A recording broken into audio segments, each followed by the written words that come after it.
Oh, here we go. So, muli, itetest natin yung compressor. Direct test to, wala siyang overload. Oh. Wala siyang overload. Direct test to. So, sandali-sandali lang to, hindi pwedeng patagalin kasi mag-iinit yung compressor eh. Wala siyang blower sa sa condenser. So sandali-sandali lang. Dito lang natin malalaman to sa ammeter, no? Sa clamp meter. Ayan. Kita ba yung clamp meter? Ayan. Ayan. Sa clamp meter lang makikita. So dito lang makikita yung pag-andar ng motor kasi hindi mo man makikita yung loob eh. Wala namang LC yan, di katulad ng pan ay LC, no? So katulad ng dati,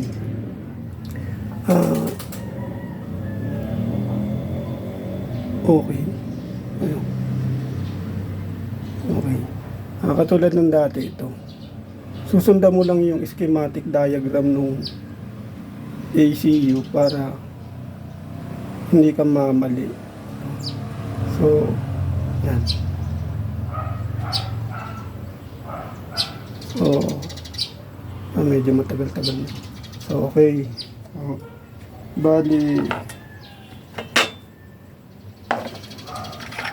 ito yung capacitor. Yung pan para sa sa pan motor dito. Sa pan motor. No, yung pan. Tapos yung herm para rito sa compressor, no, yung herm, no, nakikita ba? Yan, ganyan na. Yan, yung pan sa pan motor ng ng evaporator at ng condenser, double bladed, dual blade siya, no? Yung herm, yung sa compressor dito. At yung common, yun yung pinaka line 2. So,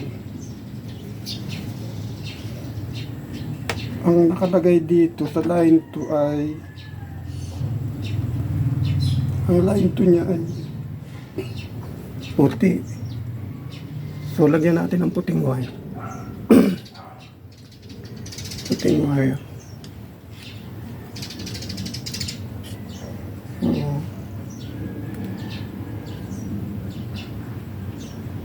Pag trinatry nyo to sa bahay, bahala na kayo kung paano pamamaraan yung gawin nyo.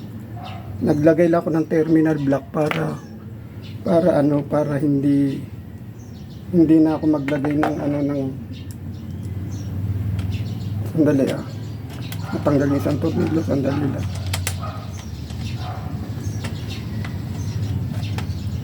Naglagay lang ako ng terminal block para hindi na ako maglagay ng electrical tape.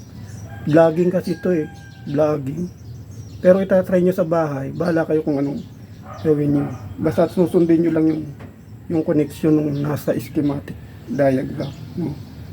So yun. So nakakabit na yung white, no, yung sa common. Ang kasama ng white base dito sa diagram ay blue.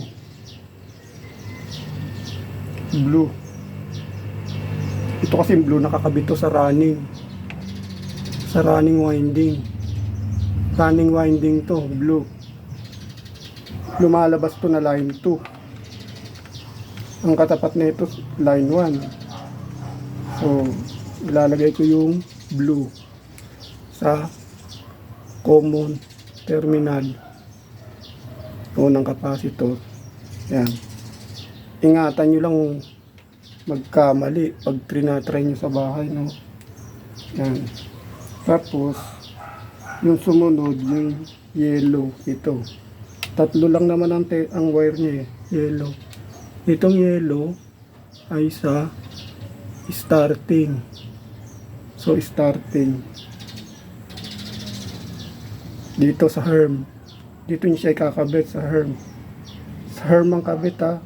Sa herm lang. Hindi ko nababanggitin yung isang pangalan, sa herm lang.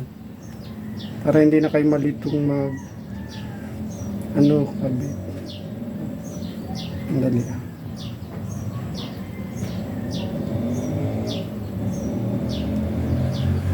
Hindi na natin kinabit yung overload kasi sandali lang to. Hindi naman tumatagal.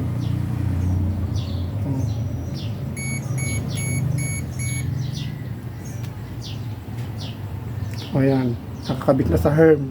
So, lagay natin dito para hindi tumaob.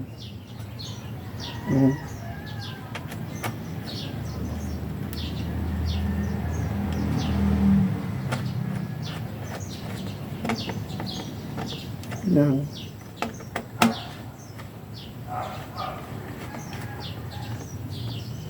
So, bali line 2, line 2 sa common, blue running sa common, yellow sa capacitor sa herm, saka line 1. Wala na kasi yung wala yung thermostat hindi na natin ginamit yung thermostat pero nakalagay dito red. So kung wala na yung thermostat, automatic block ito na, line 1. So block. So testing natin, sandali lang to. Hindi mo makikita yung kung umaandar yung motor, kaya dito ka titingin. Magbabago kasi yan magkakaroon ng current yan no? So tingin lang dito ha, makikita ba? O yan. Diba? Tumunog yung motor.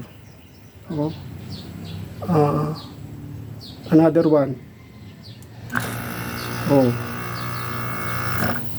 Okay. So, yun lang. Thank you.